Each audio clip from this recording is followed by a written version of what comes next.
In today's video, I'm going to show you how to connect Gemini AI with Google Apps Workspace, YouTube, Maps, and more, so you can make Gemini even more useful across your Google tools. This is a simple setup, but it's important because connecting the right apps can help Gemini pull in more relevant information and work better with the services you already use every day.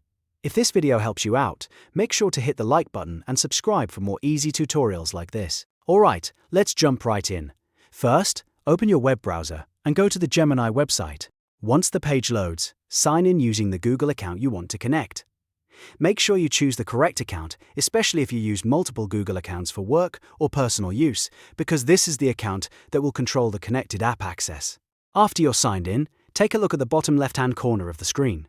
You should see a settings icon there. Click on that settings icon to open the main options menu. From here, you'll want to navigate to Personal Intelligence. This is where Gemini keeps the settings related to app connections and personalization. Once you're in Personal Intelligence, click on Connected Apps. This section is where you can manage which Google services Gemini can access and work with. Now look for the Google Workspace toggle icon. Turn that toggle on to enable the connection. Google Workspace is what allows Gemini to interact more smoothly with tools like Gmail, Docs, Drive, and related services, depending on what's available on your account. After enabling the toggle, a pop-up window will appear asking you to confirm the connection.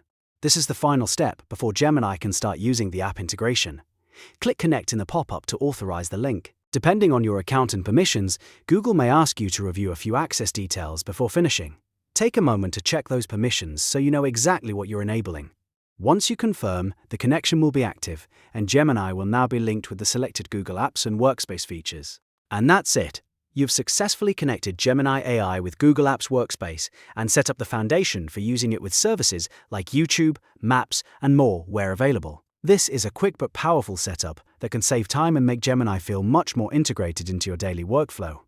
If this tutorial helped you, please hit like, subscribe, and turn on notifications so you don't miss the next easy step-by-step guide. Thanks for watching, and I'll see you in the next one.